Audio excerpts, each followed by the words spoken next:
ሰላም እንደምንሰነበታችሁ እንደምንከረማችሁ።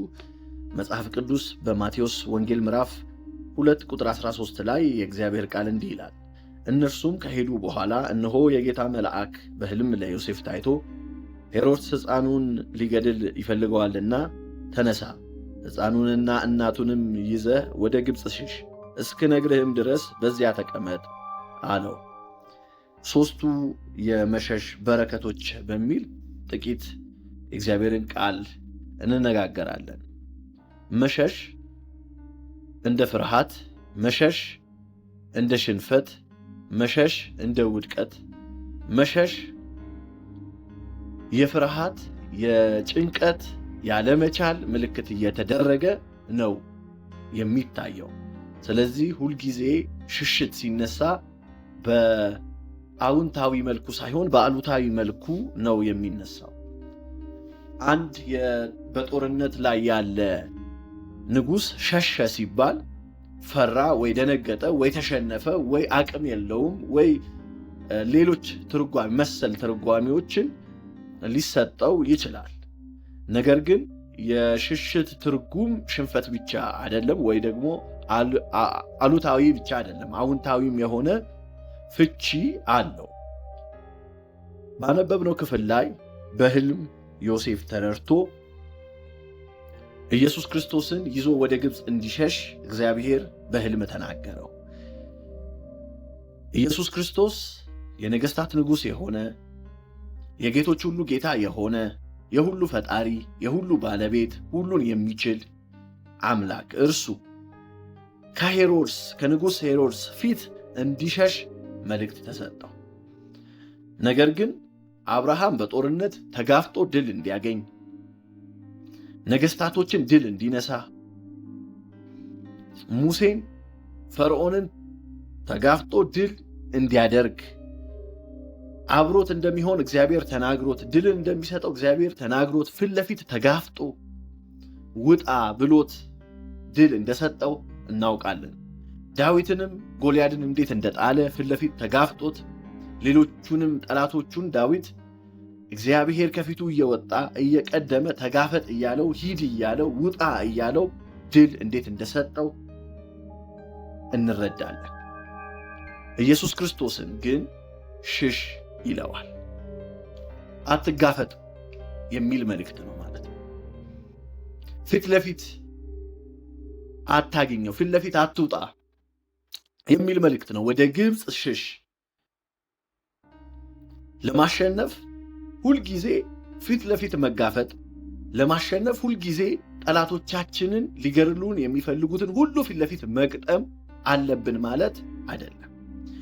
እግዚአብሔር በሕይወታችን በሚሰራበት ጊዜ አንድ የለመድነውን መንገድ፣ አንድ የምናውቀውን አካሄድ፣ አንድ ከዚህ በፊት የሰማነውን አካዋን መጠበቅ ኃጢአት ነው። እግዚአብሔር በተለያየ መንገድ በተለያየ ጎዳና እኛ ልንገምተው እኛ ልናስበው በማንችላቸው ልዩ ልዩ ጎዳናዎች ልዩ ልዩ መንገዶች እግዚአብሔር ድልን ሊሰጠን ይችላል። ለነ አብርሃም፣ ለነ ሙሴ፣ ለነ ዳዊት በመጋፈጥ ድልን ሰጥቷቸዋል። ገዳዮቻቸውን በመጋፈጥ ገዳዮቻቸውን አጥፍቶላቸዋል። ጦርነቱን ፊት ለፊት መስመር ላይ ነገሥታቶችን በመቅጠም ድል እንዲነሱ አድርጓል። ነገር ግን ኢየሱስ ክርስቶስን የነገሥታት ንጉሥን የዓለም መድኃኒትን እርሱን ወደ ግብፅ ሽሽ ሲለው እንሰማለን። አሁን ብዙ መልእክቶች ስንሰማ ይዘታቸው ጠላቶቻችሁን ተጋፈጡ፣ ሊገድሏችሁ የሚሿችሁን ፊት ለፊት ግጠሟቸው፣ እግዚአብሔር ከእናንተ ጋር ነው፣ ኃይል የእናንተ ነው፣ ጉልበት የእናንተ ነው፣ ችሎታ የእናንተ ነው፣ ዕድል የእናንተ ነው የሚሉ አነቃቂ ስብከቶች ወይንም ደግሞ አነቃቂ ትንቢቶችን እንሰማለን። አነቃቂ ንግግሮችም አሉ።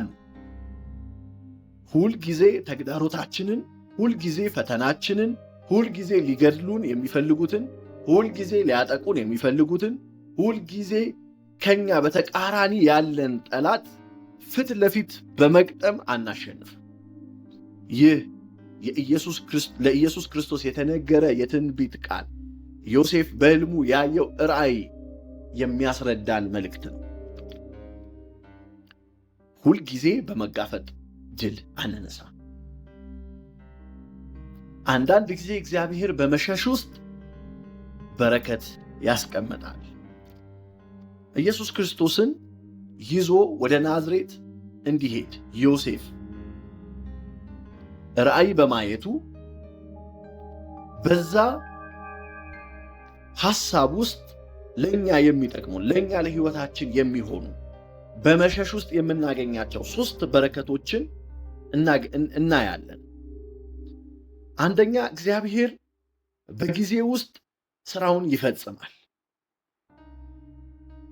ልጁን ኢየሱስ ክርስቶስን ይዞ ዮሴፍ ወደ ግብፅ በመሄዱ እግዚአብሔር በጊዜ መካከል ሄሮድስ እንዲሞት ሲሆን እናያለን። አንዳንዴ ጠላቶቻችንን አሁን ዛሬ እኛ በምንፈልገው ሰዓት ከፊታችን ተወግደው ላናይ እንችላለን። ነገር ግን እግዚአብሔር በጊዜ ውስጥ ይሰራል። ጊዜ ብዙ ነገር በሕይወታችን ላይ ያደርጋል። ጊዜ በሕይወታችን ላይ ትልቅ ተጽዕኖ አለው። በእኛ ሕይወት ብቻ ደግሞ ሳይሆን በተቃራኒ በጠላታችን በዲያብሎስ በክፉ ዘንድ ጊዜ የሚሰራው የሚያደርገው ነገር አለ። ስለዚህ በጊዜ ውስጥ እግዚአብሔር እንዲሰራ ያስችላል። አንዱ በረከት ይህ ነው። እግዚአብሔር በሕይወታችን እንዲሰራ በጊዜ ውስጥ እንዲሰራ መሸሻችን በረከት ይዞልን ይመጣል። ሁለተኛው፣ በመሸሽ ውስጥ ኢየሱስ ክርስቶስ አድጓል። ኢየሱስ ክርስቶስ ወደ ግብፅ ሄዶ በመቀመጡ ኢየሱስ ክርስቶስ በሽሽት ውስጥ ሳለ ያድግ ነበር። አካላዊ እድገት፣ መንፈሳዊ እድገት ያሳይ ነበር። በጊዜ ውስጥ ማደግ፣ በጊዜ ውስጥ መለወጥ፣ በጊዜ ውስጥ ሁለንተናዊ መሻሻል አለ። በመሸሽ ውስጥ የማደግ በረከት እናገኛለን። ማስተዋል የሚገባን ሰዎች ጠላቶቻቸው እንዲሞቱ፣ ሰዎች ጠላቶቻቸው እንዲጠፉላቸው፣ ሰዎች ጠላቶቻቸው እንዲወገዱ ያስባሉ። መጽሐፍ ቅዱስ መጋደላችን ከደምና ከሥጋ ጋር አይደለም ይላል። የሚሞት ጠላት የለንም። በእርግጥ የምንወጋው ወቅተን የምንገለው ውጊያውን አንዴ የምናሸንፈው ጠላት የለንም። መጋደላችን ከደምና ከሥጋ ጋር አይደለም፣ ከሰይጣን ጋር ስለሆነ ማለት ነው። እዚህ ውስጥ በጣም መረዳት ያለብን ኢየሱስ ክርስቶስ በግብፅ ሸሽቶ በነበረበት ወቅት በዛ ሽሽት ጊዜ ውስጥ የሄሮድስ መሞት ብቻ ሳይሆን የኢየሱስም ማደግ አንዱ ክንውን ነበር። ስለዚህ ጠላቶቻችን እንዲወገዱ፣ መንገዳችን እንዲከፈት፣ ውጊያውን ድል እንድንነሳ ብቻ ማሰብ ሳይሆን ያለብን እኛስ አድገናል የሚለውን ነገር ማሰብ መቻል አለብን። የሚያዘልቀን የሄሮድስ መሞት ሳይሆን የእኛ ማደግም ጭምር ስለሆነ ማለት ነው።